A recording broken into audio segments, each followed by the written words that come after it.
ஆண்டவராகிய இயேசு கிறிஸ்துவின் நாமத்தினாலே இந்த நிகழ்ச்சிக்கு உங்களை நான் அன்போடு கூட வரவேற்கிறேன்.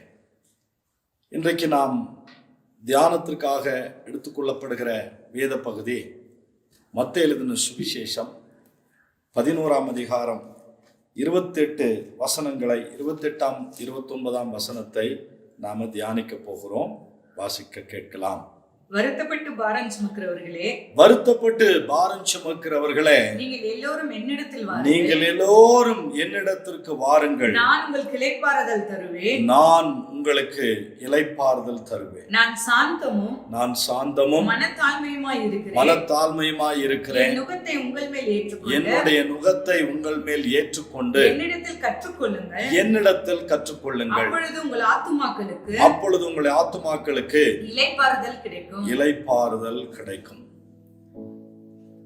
இதை ஒன்றைத்தான் மனிதன் இந்த உலகத்திலே தேடிக்கொண்டிருக்கிறான். அது பெரும் பணக்காரனுக்கானாலும் ஏழைக்கானாலும் அவனுக்கு இளைப்பாறுதல் கட்டாயம் இந்த உலகத்திலே தேவைப்படுகிறது. ஒரு மொழியாக்கம் சொல்லுகிறது, வருத்தத்துடன் மனபாரங்களை சுமந்து களைப்புற்றிருக்கிறவர்களே. வருத்தம், மனபாரம், களைப்பு, இது எந்த மனிதனுக்கும் இயல்பாக இருக்கக்கூடிய ஒன்று. களைப்பு எல்லாருக்கும் தான் வருகிறது, பணக்காரனுக்கும் வருகிறது, ஏழைக்கும் வருகிறது. ஆனால் மன வருத்தங்கள் இருக்கிறது பாருங்க. இந்த மன வருத்தங்களிலிருந்து, அந்த மனபாரங்களிலிருந்து சோர்ந்து போகிற ஒரு கூட்டம் இருக்கிறது, களைப்புற்றிருக்கிற ஒரு கூட்டம் இருக்கிறது. அந்த கூட்டத்தை சேர்ந்தவர்களா நீங்கள்? இந்த உலகத்துல மனிதன் அவருடைய பூ உலகத்தில் மகிழ்ச்சியோடும் சந்தோஷத்தோடும் கவலை இல்லாத ஒரு மனிதனாக வாழ வேண்டும் என்று தேவன் நமக்கு ஒரு அழைப்பை கொடுக்கிறார்.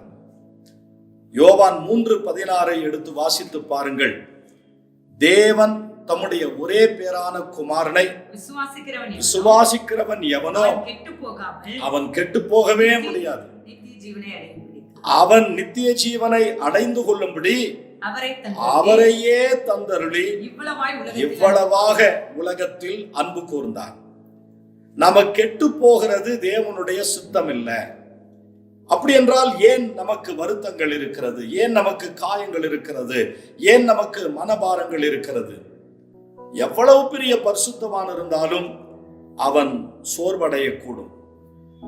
எலியா என்கிற ஒரு மனிதன் வானத்திலிருந்து அக்கினி இறக்கி கர்த்தரே தெய்வம் என்று பதில் கொடுக்கக்கூடிய வல்லமை எலியாவினிடத்தில் இருந்தது. அப்படிப்பட்ட மனிதனும் கூட ஒரு நேரத்தில் சோர்ந்து போய் தனக்குள்ளே சாவை விரும்பினான் என்று வேதத்திலே வாசிக்கிறோம். இந்த வருத்தம், மனபாரம், மனச்சோர்வு, களைப்பு வருகிற போது நம்மை அறியாமலே இந்த உலகத்திலே ஏன் வாழ்கிறேன்? தீராத வியாதி, படுக்கையோடு கிடக்கிறேன், மருந்து மாத்திரைகளை எடுத்து பார்த்து விட்டேன், என்னுடைய சொத்துக்களை எல்லாம் வழக்குக்காக பல்வேறு காரியங்களுக்காக நான் செலவழித்து விட்டேன், எனக்கு வழக்கிலும் வெற்றி இல்லை, வாழ்க்கையிலும் வெற்றி இல்லை என்று சொல்லி ஒருவேளை நீங்கள் மனபாரத்தோடு கூட காணப்படுவீர்களானால் இன்றைக்கு ஆண்டவர் உங்களுக்கு ஒரு அழைப்பை கொடுக்கிறார். ரோமர் 8ஆம் அதிகாரம் 32ஆம் வசனத்தை நாம் வாசிக்க கேட்போம். ரோமர் 8ஆம் அதிகாரம் 32ஆம் வசனத்தை வாசிக்க கேட்போம். நல்ல கவனிங்க.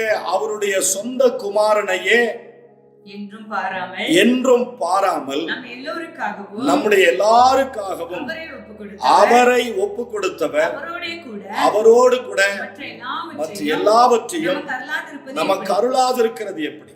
அவருடைய சொந்த குமாரனையே நமக்காக ஜீவ பலியாக, சர்வாங்க தகன பலியாக பாவமாக்கப்படுகிற அனுபவத்திலே ஒப்பு கொடுத்தார். ஒரு பெரிய பாறையில இப்படி ஒரு வாசகம் எழுதப்பட்டிருந்தது. தன்னுடைய சொந்த குமாரனையே கொலை செய்ய ஒப்பு கொடுத்த ஆண்டவர் தேவன் யாருக்கு வேண்டும்? இந்த உலகத்திலே இயேசு கிறிஸ்து மதத்தை ஸ்தாபிக்க வரவில்லை. மனிதன் எப்படி ஆகிலும் இயேசுவை கண்டுகொள்ள வேண்டும் என்பதற்காகத்தான் என் போன்ற பல தேவ ஊழியக்காரர்கள் மூலமாக அவருடைய அறைகூவலை உறுதிப்படுத்துகிறார். அப்போ வருத்தத்தோடு மனபாரங்களை சுமந்து களைப்புற்றிருக்கிறவர்களே, நீங்கள் எல்லோரும் என்னிடம் வாருங்கள், நான் உங்களுக்கு இளைப்பாறுதல் தருவேன். களைப்படைந்து மிகுந்த பாரம் சுமக்கிறவர்கள், ஒருவேளை நம்மிலே காலையில் வேலைக்கு சென்று மாலையிலே திரும்புகிற மனிதனை நீங்கள் பார்ப்பீர்களானால் அவர் சோர்வுற்று இருப்பார். ஏன்? இரவு நல்ல தூக்கம், ஒரு ரெஸ்டோரேஷன் கிடைக்கிறது. காலையிலே பிரேக்ஃபாஸ்ட், மதியம் உணவு, உழைப்பதற்கான தெம்பு பலன் கிடைக்கிறது. ஆனால் மாலை நேரத்திலே தன்னுடைய வீட்டிற்கு திரும்புகிற போது அந்த மனிதனுடைய முகத்தையும் அவருடைய களைப்பையும் எளிதாக புரிந்து கொள்ள முடியும். ஆனால் நான் சொல்லுகிறது வேலை பலுவினாலே ஏற்படுகிற களைப்பு அல்ல. நீங்க மனபாரத்துல உள்ளம் உடைக்கப்பட்டு பாரத்தை சுமந்து அந்த சுமையை சுமத்தி எடுத்து இறக்கி வைப்பதற்கு ஒருவரும் இல்லை என்று சொல்லி கலங்கி கொண்டிருக்கிற உங்களை பார்த்துதான் கர்த்தர் பேசுகிறார். ஆகவே வருத்தத்தோடு பாரம் சுமந்து களைப்புற்றிருக்கிற உங்களுக்கு ஆண்டவர் ஒரு அறைகூவல் கொடுக்கிறார். அது என்ன? அவர் உங்களுக்கு இளைப்பாறுதலை கொடுக்கிறார். இன்னொரு மொழியாக்கம் சொல்லுகிறது, வருத்தப்பட்டு பாரம் சுமக்கிறவர்களே, நீங்கள் எல்லோரும் என்னிடத்திற்கு வாருங்கள், நான் உங்களுக்கு இளைப்பாறுதல் தருவேன். இளைப்பாறுதல் என்று சொன்னால் அவருடைய சமூகத்துல ஓய்வெடுப்பது, அவருடைய சமூகத்துல இளைப்பாறுவது, அவருடைய சமூகத்துல சமாதானமாய் இருப்பது. அப்படின்னா கர்த்தர் மேல நம்முடைய பாரத்தை எல்லாம், நம்முடைய கிளேசத்தை எல்லாம் வைத்து விடுகிற போது நமக்கு ஒரு ரெஸ்டோரேஷன், ஒரு சமாதானம் கிடைக்கிறது.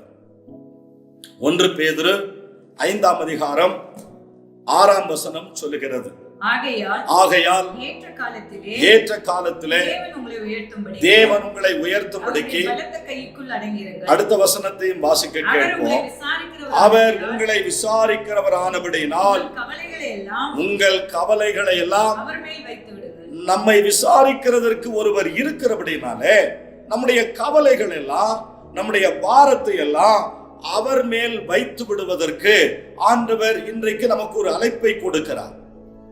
எவ்வளவு பெரிய பிரச்சனையாகட்டும், ஒருவேளை நம்முடைய வாழ்க்கையில நடந்திராத சம்பவத்திற்காக நீங்கள் குற்றமாக்கப்பட்டிருக்கிறீர்களா?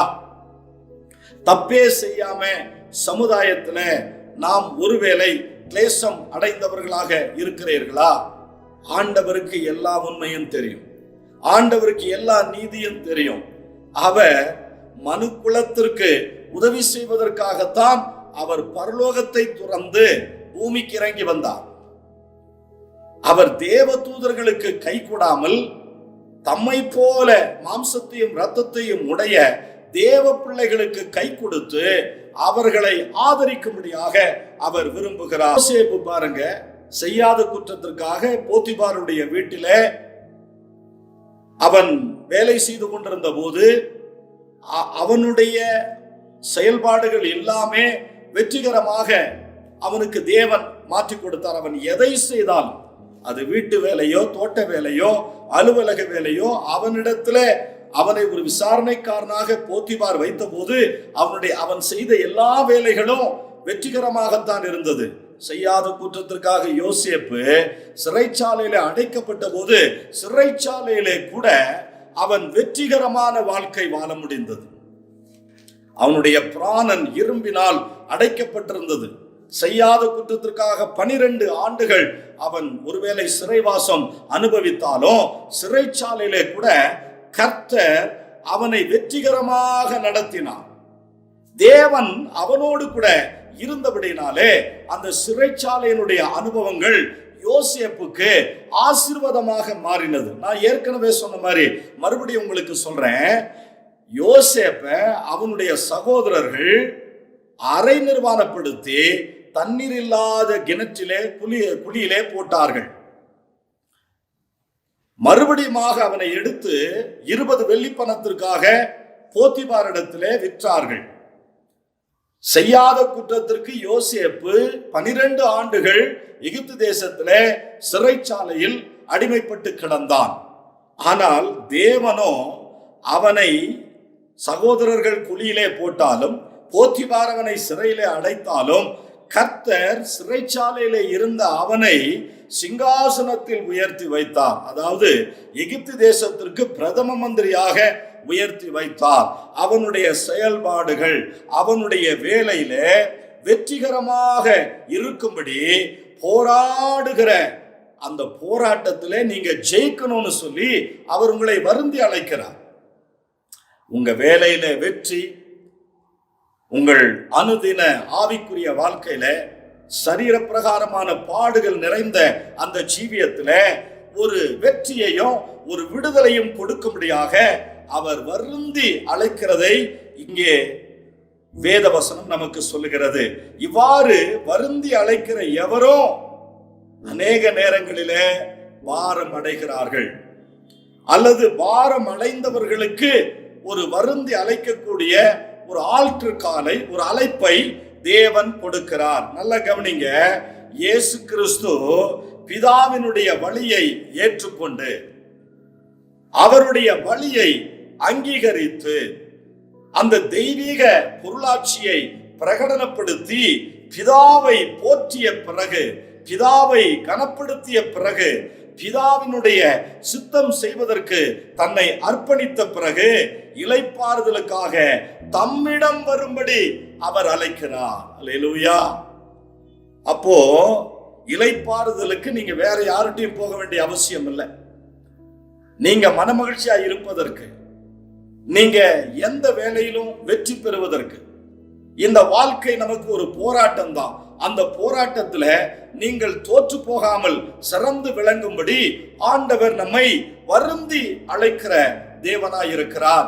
இந்த வருந்தி அழைக்கிற ஆண்டவரை விட்டு நாம் உலகத்திலே எங்கு போனாலும் நமக்கு நிம்மதி இல்லை. ஒரு பக்தன் பாடுகிறார், நிம்மதி இழந்தேன், தூய்மையை மறந்தேன், மனம் போல் நடந்தேன், ஏமாற்றம் அடைந்தே. இந்த உலகத்துல இயேசுவில்லாம வாழ்றவங்க நிம்மதி இழந்து, தூய்மையை மறந்து, மனம் போல் நடந்து ஏமாற்றம் அடைகிற ஒரு அனுபவத்தை தான் சொத்தாக சேமிப்பாக சேர்த்து வைத்திருக்கிறார்கள். நாளை தினத்தை குறித்து கவலைப்பட வேண்டிய அவசியம் இல்லை. இளைப்பாறுதல் என்பது நியாயப்பிரமாணத்தின் கீழோ, மதத்தின் கீழோ, அல்லது எந்த வேலையின் கீழோ, பொறுப்பின் கீழோ உள்ள வருந்தி அழைத்தல் மற்றும் பாரத்திலிருந்து விடுவிக்கப்படுவதை மட்டுமல்லாமல் பூரண சமாதானத்தையும் அதே நேரத்தில் முழு திருப்தியையும் கொடுக்கக்கூடியதாக இருக்கிறது. பூரண சமாதானம் வேண்டுமா? உங்கள் வாழ்க்கையில திருப்தியாக நீங்கள் வாழ வேண்டுமா? அதற்கு இயேசு கிறிஸ்து நம்மை வருந்தி அழைக்கிறார். நாம வேற எந்த கட்டுப்பாட்டிற்குள்ளாகவும் வர வேண்டிய அவசியம் இல்லை. பிதாவினுடைய சித்தத்திற்குள்ளே, அவருடைய சித்தத்தின் மையத்திற்குள்ளே நாம வந்துவிட வேண்டும். வேற எதற்கும் நாம் அடிமைப்படாமல் பிதாவினுடைய சித்தத்திற்குள்ளே நாம் கடந்து வரும்போது ஆண்டவர் பாருங்க, கர்த்தர் எதற்கும் அவர் அவசரப்படாம, எதற்கும் ஆசைப்படாம பிதாவினுடைய சித்தத்திற்கு அவசியப்பட்டு இப்படிப்பட்ட ஒரு வாழ்க்கையை இயேசு கிறிஸ்து அவரால் வாழ முடிந்தது. வாசிக்கலாமா? யோவான் 4ஆம் அதிகாரம் 34ஆம் வசனத்தை வாசியுங்கள். யோவான் 4ஆம் அதிகாரம் 34ஆம் வசனம். இயேசு அவர்களை நோக்கி நான் என்னை அனுப்பினவருடைய சித்தத்தின்படி செய்து அவருடைய கிரியையை முடிப்பதே என்னுடைய போஜனம். அவருடைய சித்தத்தை செய்து முடிப்பதே. இயேசு கிறிஸ்து அவர் தம்முடைய சுயத்தை தேடவில்லை, அவர் தம்முடைய விருப்பத்தை நாடவில்லை, அவருடைய நோக்கத்தையும் அவருக்குண்டான அழைப்பையும் இந்த இடத்துல பிரகடனப்படுத்த அவர் விரும்பவில்லை. மாறாக சிலுவையின் மரண பரியந்தம் இயேசு கிறிஸ்துனுடைய சித்தத்தை, பிதாவினுடைய சித்தத்தை செய்வதே அவருடைய போஜனமாக இருந்தது. வானத்தை துறந்து இந்த பூலோகத்திற்கு இறங்கி வந்ததனுடைய நோக்கம் பிதாவினுடைய சித்தத்தை செய்யும்படியாக. ஆகவே அவர் கர்த்தர் எதற்கும் ஆசைப்படல, எதற்கும் அவர் அவசரப்படல, எந்த சுயமும் அவர் நாடல, அவருடைய நோக்கத்தை அவர் நிறைவேற்றணும்னு நினைக்கல. பிதாவினுடைய சித்தத்தை நிறைவேற்றுகிறதில் தான் அவருக்கு ஒரு பெரிய மகிழ்ச்சி காணப்பட்டது. ஆகவே அவர் தம்மை பிதாவினுடைய சித்தத்திற்கு முழுவதும் பணிந்து அடங்கி நடந்தார். மத்தேயு எழுதின சுவிசேஷம் 26ஆம் அதிகாரம் 39ஆம் வசனத்தை வாசிக்க கேட்போம். மத்தேயு 26:39. சற்று அப்புறம் போய் முகங்குப்புற விழுந்து, என் பிதாவே, இந்த பாத்திரம் என்னை விட்டு நீங்க கூடுமானால் நீங்கும்படி செய்யும், ஆகிலும் என்னுடைய சித்தத்தின்படி அல்ல, உம்முடைய சித்தத்தின்படியே. அவர் தம்மை பிதாவுடைய சித்தத்திற்கு முழுவதுமாக பணிந்து அடங்கி நடந்தார். அப்போ நம்முடைய வாழ்க்கையில வரக்கூடிய பாரமாகட்டும், மனக்லேசமாகட்டும், வருத்தமாகட்டும், வியாதியாகட்டும், அல்லது தீர்க்க முடியாத பிரச்சனையாகட்டும், கடன் தொல்லையாகட்டும், எல்லாமே பாரம் நிறைந்தவைகள்.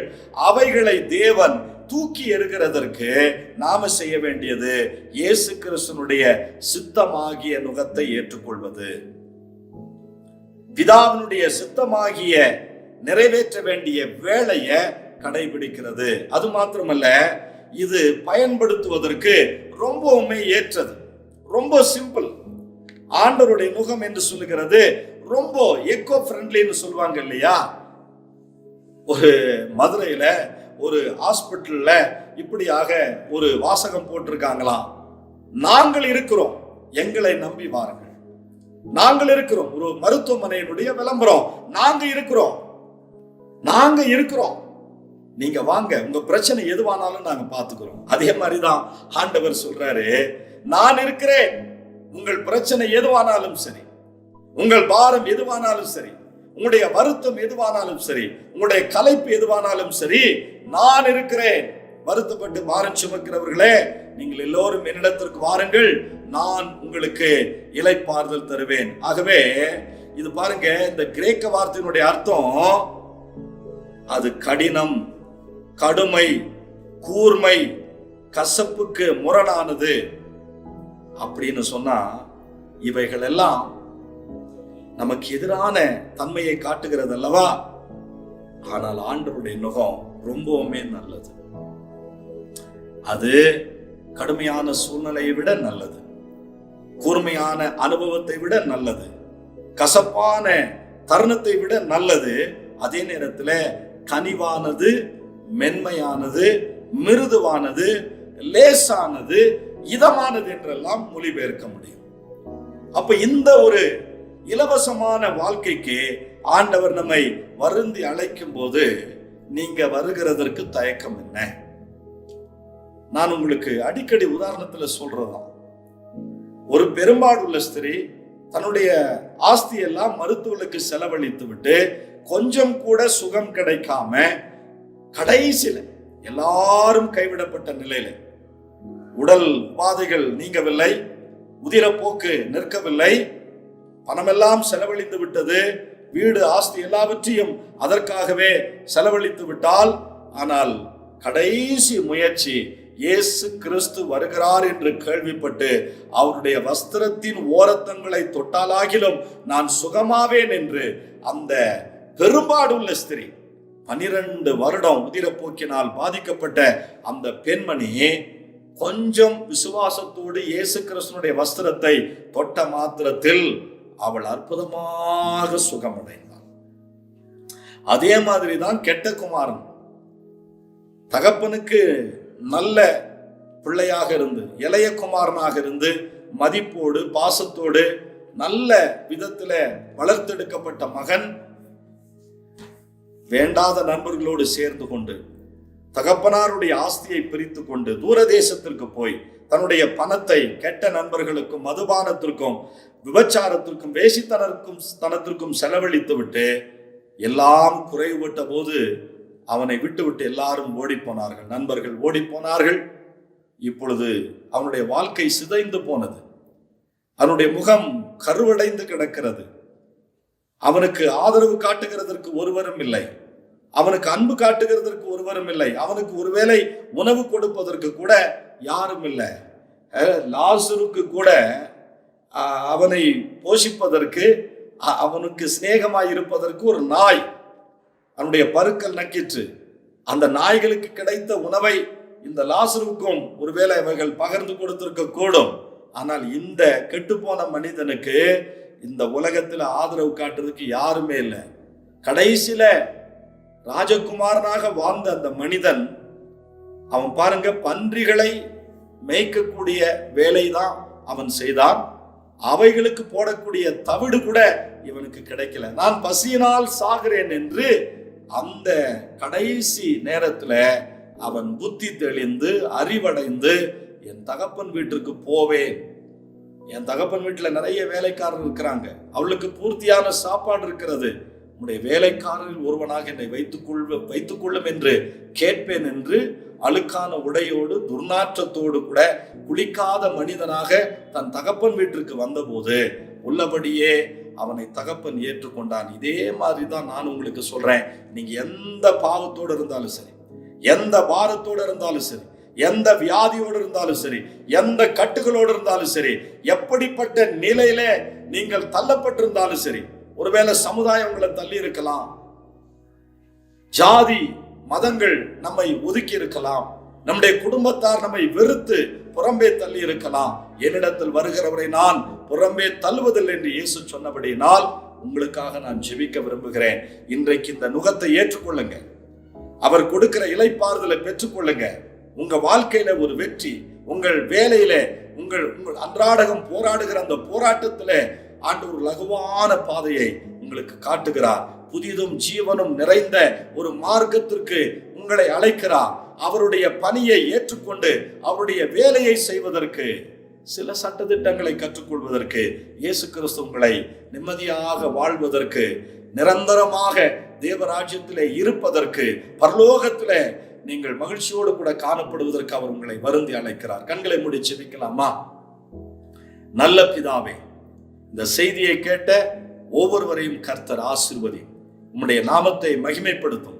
அவங்க எந்த கீழான நிலையில் இருந்தாலும் சரி, எப்படிப்பட்ட சூழ்நிலையிலே தள்ளப்பட்டிருந்தாலும் சரி, உம்மை ஏற்றுக்கொண்டு உம்மிடத்திலே கற்றுக்கொள்ளுகிற போது எங்கள் ஒவ்வொருவருடைய ஆத்துமாக்களுக்கும் நீர் இளைப்பாறுதலை தருவதாக வாக்கு பண்ணுகிறீர். அதற்காய் ஸ்தோத்திரம். இயேசு கிறிஸ்துவின் நாமத்தில் இந்த நிகழ்ச்சியை பார்க்கிற எவரும் எந்த தேவையோடு இருந்தாலும் சரி, வியாதி, கண்ணீர், வருத்தம், பாரம், சஞ்சலம், மனக்லேசம், உலகத்தாரால் குடும்பத்தாரால் எந்த நிலைக்கு தள்ளப்பட்டிருந்தாலும் நீர் அவர்களை அழைக்கிறீர், அவர்களை நேசிக்கிறீர், அவர்களுக்கு இளைப்பாறுதலை கொடுக்க நீர் வாக்களிக்கிறீர். அதற்காக நன்றி. தொடர்ந்து உம்முடைய கிருபையின் கரம் தாங்கட்டும். இயேசு கிறிஸ்துவின் நல்ல நாமத்தில் வேண்டி ஜெபிக்கிறோம் ஜீவனுள்ள நல்ல பிதாவே. ஆமென், ஆமென். God bless you. கர்த்தர் உங்களை ஆசீர்வதிப்பாராக. தொடர்ந்து உங்களுக்காக ஜெபிக்கிறோம். உங்கள் ஜெப குறிப்புகளை எங்களுக்கு அனுப்பி வையுங்கள். எங்களை அலைபேசியிலே தொடர்பு கொள்ளுங்கள். கர்த்தர் உங்களை ஆசீர்வதிப்பார். நீங்கள் பெற்ற நன்மைகளை எங்களுக்கு சாட்சியாக சொல்லுங்கள். அதை தொலைக்காட்சியிலே ஒளிபரப்புகிறோம். அதே நேரத்தில் இந்த நிகழ்ச்சி தொடர்ச்சியாக தடையில்லாமல் வெளிவரும்படி நீங்கள் இந்த ஊழியத்தை உங்கள் ஜெபத்தினாலும் உங்களுடைய பொருளாதாரத்தினாலும் தாங்குங்கள். Google Pay, PhonePe, account transfer மூலமாக நீங்கள் இந்த ஊழியத்தை தாங்க முடியும். அது மாத்திரமல்ல, இந்த ஊழியங்களிலே நீங்கள் பங்கெடுத்து நீங்கள் எங்களுடைய இந்த ஊழியத்தினுடைய ஒரு பங்காளர்களாக மாறுங்கள். கர்த்தர் உங்களை ஆசீர்வதிப்பார். அடுத்த நிகழ்ச்சியில் உங்களை சந்திக்கிறேன். God bless you. ஆமென். நீரே தேவன், நீரே ராஜன், நீரென்பலன், நீரே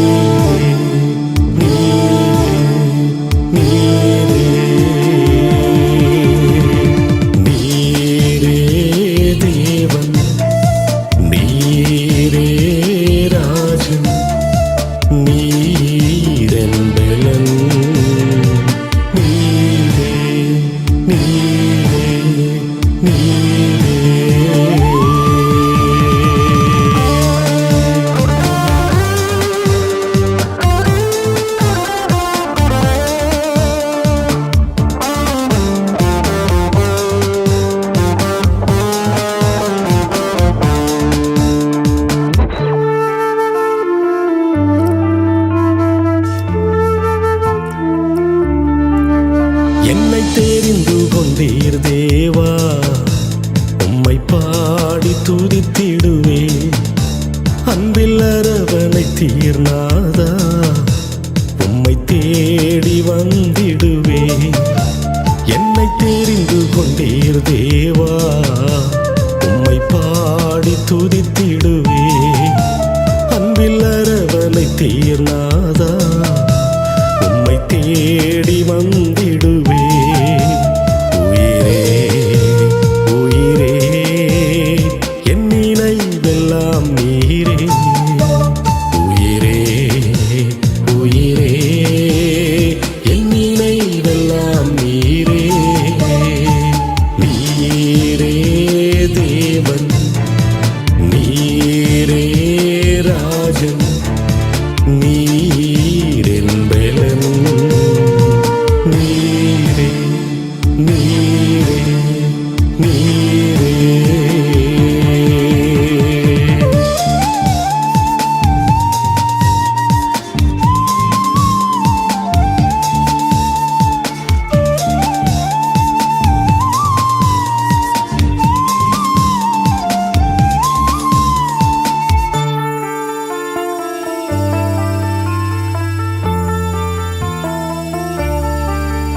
இன்பத் துன்ப நேரங்களில் இரவெல்லாம் நான் ஜெபிப்பேன்.